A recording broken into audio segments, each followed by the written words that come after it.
I forgot. I wanted to make this quick synopsis about when new drivers. I was watching this girl's YouTube, and she's new to trucking. So she kept letting the dispatcher push her around, like canceling loads, pushing her past the time that the load, like, when they try to make you take a load that is not going to be on time. The thing that new drivers got to realize is that they know that you're new, so they know that you don't know how to stand up for yourself. And they know how far they can push the envelope because you don't know. So a tidbit of advice, when you're taking a new load, if you're a new driver and you're taking a load from your dispatcher, make sure before you say yes, you hang up the phone and you do a trip plan. I'm not saying a long, extensive trip plan, but if you're not familiar with the route, you're not familiar with the area, you're going to have to go on your Garmin or your Ram McNally or whatever GPS system they got. Look at all the routes. If you're familiar with highways, you'll know, okay, this highway gets crowded. So let's say it was like Highway I-95 or something like that. Or if you're in Georgia, you got to go to like 75 or damn, I forgot that fast. I ain't been in Georgia in 2 months and I forgot the highways. I-20, all of those highways gets congested. So you automatically, if you know you got a 2-hour cushion, you still got to take that 2-hour cushion for the traffic. So don't let them say to you, oh, you got 2 hours to get there. And if you know it takes 2 hours to get there, you got 3.5 hours on your clock. It literally probably take you an hour in traffic, probably 30 minutes to find the place. You're not going to be able to take that load. They're going to have to relay that load. Say, listen, there is a chance if I take this load, I'm going to have to relay this load. And the best way to reiterate that to your dispatcher is to put it in writing on your tablet or your Qualcomm or however you communicate with them. It's best to put that in writing because they'll try to use that and say they don't know what you're talking about. You never told them that. So to avoid that, make sure you put it in writing. And then let's say they still make you take that load and for whatever reason they say to you stuff like, well, go ahead there, even if you're late, they will still take you. You say to them, okay, if I am late and they keep me longer because I'm late, are you guys going to pay me detention? There is nothing wrong with saying it like that. You're not doing anything wrong, but you got to remember, closed mouths don't get fed.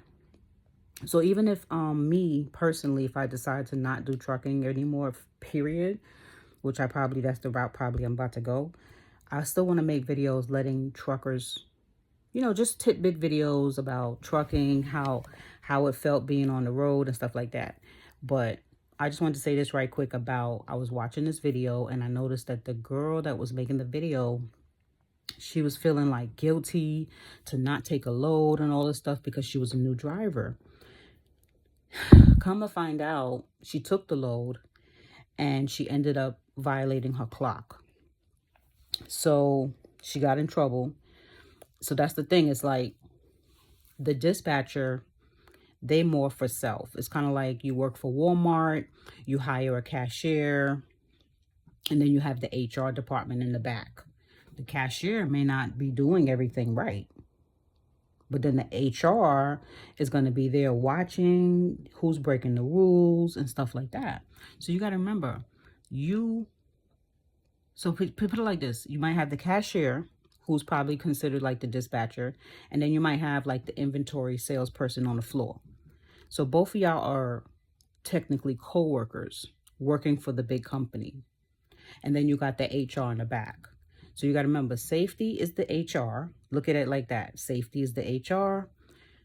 And your dispatcher is like the cashier. And you are the salesperson. You're out and about. You're in the field. You're working with the clients. You see what I'm saying? So when stuff hits the fan, the dispatcher department is going to cover their ass. Safety is going to cover their ass. And you need to cover your ass. The best way to cover your ass is to make sure you're not taking bad loads. When I say bad loads, meaning loads that you know you can't possibly make it in time, or you can't deliver the goods because you see that they gave you a bad trailer, or anything that's going to cause it to be a problem for you. And make sure you get everything in writing whenever there's some hiccups along the way. If you get like extra stuff in your trailer, they call it not backlog. I forgot what they call it. Stuff that's accidentally left in your trailer. Everything needs to be in writing. You send a message. They left some stuff in my trailer. I need to either give it away to charity, or it's going to take me an hour extra to clean this mess up. Because I've had many times where I had to deliver stuff at the paper plant, and they left a hot mess in there. It took me an hour and a half to clean it because I had a small little broom. And I'll make little tidbit videos. This is just the main one I wanted to say. Always make sure you as the driver have your ass covered. Cover your ass, because at the end of the day, when they ready to start blaming people, the truck drivers are usually the scapegoat, because they know you out there in the field, in the road, and you're not paying attention to certain shit. So they could easily say they told you what to do and you wasn't paying attention, or some bullshit. So make sure you cover your ass and don't let nobody push you around. Do not be rude. Do not be condescending. Just be assertive. State your point. State why you shouldn't have to take that load. And if they start pushing you too hard, say, listen, I want to do my job, but I feel like you're pushing me past what I'm able to do. Can I speak to the manager? You know how the Karens be like, let me speak to your manager. I need to speak to your manager. We need to get to like that. Let me speak to your manager. Don't be afraid to lose your job, because if they're going to fire you for you doing your job, then that's a sign you don't need to be there. And the way trucking is going at this point, I'm not trying to be a Debbie Downer, because trucking is working for some people that's been in the game for a very long time and stuff like that. But the new drivers, I just feel bad for y'all, because y'all coming at a really rough time where it's not even rough. I would say it's not even rough in a beneficial way, because trucking was good 6 years ago. So the roughness of it was worth it, because you've seen the residual investment, you know what I'm saying? Like, you've seen it going somewhere. But now with all these changes, all these government interference, it just makes it so much harder to just do your job. Like, just go through a day where it's just smooth. It's just not the same. And I'm knowing, like, you know, they saying all these truck drivers are getting unalived, especially, like, you know, black people. That's another thing to consider. Wrong place at the wrong time. You know what I'm saying? You just driving, trying to find somewhere to sleep, and you got to worry about your life. Like, it's starting to get real. And I don't like to think like that, because I've been driving for on and off altogether, it's about 5 to 6 years, if I had to add up all the times, because I took a lot of time off, came back, you know what I'm saying? So when I think about it, when I first started trucking, I was a little naive, adrenaline junkie at the time. If y'all see this garbage bag, it's because I got my air conditioner in the window, so I had to cover it, because, well, I got to take the air conditioner out in a couple of days because it's gotten cold now. But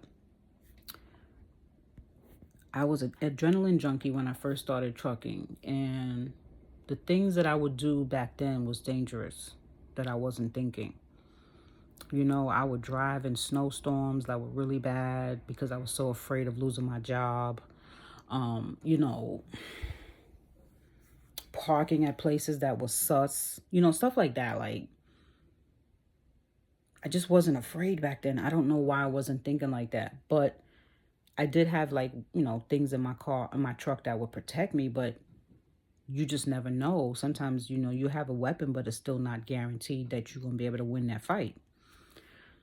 Um, you just got to get to that point now where you just got like very, very keen sense of awareness and survival skills and knowing what to do when you're stuck somewhere. If the truck malfunctions, all these trucks now are automated.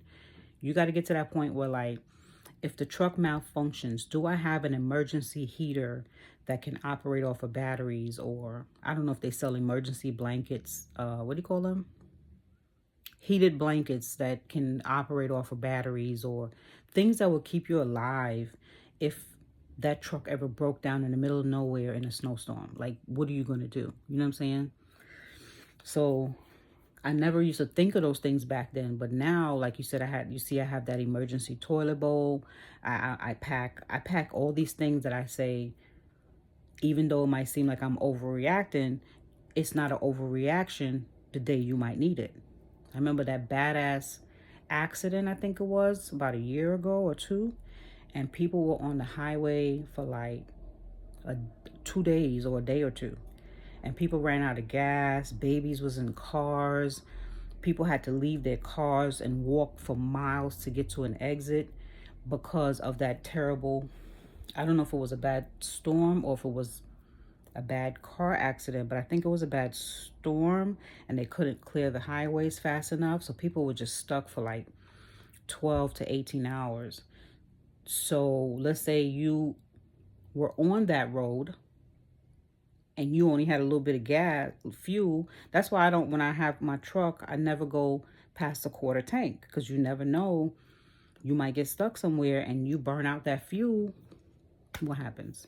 So things like that, as a new driver, you are under a lot of pressure to perform, pressure to do safety, pressure to please your dispatcher. The dispatcher and the safety don't work together. They work in competition. So you got all these moving parts going against the truck driver. And you have to know that going into this business, that nobody's your friend. The only person that might be your friend is maybe the person that trained you, or maybe if you meet another driver. But even with that, you got to be careful, because you might meet another driver and they might be the type that's the brown noser type, and you tell them something you did in the truck that you wasn't supposed to. Next thing you know, you getting a call from your dispatcher because they done ratted your ass out. So you got to think about all those things before you get too chummy with people.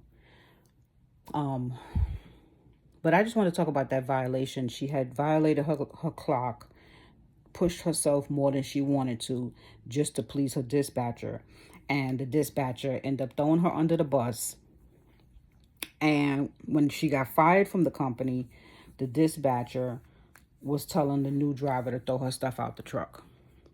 The same dispatcher that she was nice and sweet with, and she was very cooperative when she got loads, the same dispatcher done threw her under the bus and was like, throw her stuff out the truck. So this is what I'm trying to tell you. They'll be nice to you when they need you, and they might ask you for extra favors, and be careful with that too. Be careful with that. You might think you helping by doing extra favors. They be like, oh, just take this extra load. I'll give you $20, or I'll give you $50. You're like, $50? What am I gonna do with $50? I can't even buy toilet paper to wipe my ass with $50. Like, nowadays, everything is expensive. So anything you do that's beyond your job title, you need to ask for compensation. You say, I would love to do this extra work, but you do know it's on my clock and I have limited time. So are they going to pay me for this? And if he says, let me see. Okay, well, you let me know. Don't be like, okay, sure, I'll do it. No. Because then they're going to expect you to be like that every time. And then the day you say no again, they're going to have a problem with you. You got to know how to finagle the dispatchers. You got to speak with authority, but you also got to seem like you care about that situation. You say, I would love to do it. However, my clock is limited. So are they going to pay me for the extra running around? You don't got to be like, no. Or you don't got to be like, how much you going to pay me? Everything is like how you speak to a person, how you communicate to get your point across, without being offensive and without coming off cocky or entitled. It's all about how you finesse it. You see what I'm saying? I'm a people person. So when I used to talk to my dispatchers, when I first started trucking, I would be the yes person. Sure, I'll do it. And then I realized I was getting played. So I started finessing how I would get the money from them without it turning into a whole argument or fight. So you just got to get to that point. But anyways, that was just a quick synopsis. If you have any questions and you're a new driver and you have concerns, drop me a comment. I'll respond when I can, but I will give you a detailed response, or I might make a video if your question seems like it needs more emphasis, if that makes sense. But I feel like new drivers, y'all coming at a time where mega companies, they're going to be up y'all ass. They're going to be up y'all ass because a lot of these companies, they losing CSA scores, they losing contracts. So they just going to be extra. Little stuff that they would normally let other drivers get away with a couple years ago, they going to make it a big deal now. So it's like, now they got the cameras in the truck. They're going to be watching your logs. When you go fuel, you got to log on duty while fueling. You got to put that in your tablet that you are fueling. It's like the eyes is going to be on y'all now. Everywhere. Every little thing you do is going to be watched and monitored. So you can't get away with nothing anymore as a truck driver. Now, this is not for the owner ops. So y'all stay in y'all lane. I'm not talking to y'all. I'm talking to the ones that are going to work for these big mega companies and they watching everything. You know what I'm saying? Anyways, let me go. I got to go drink my coffee. I just woke up. Talk to y'all soon. Bye.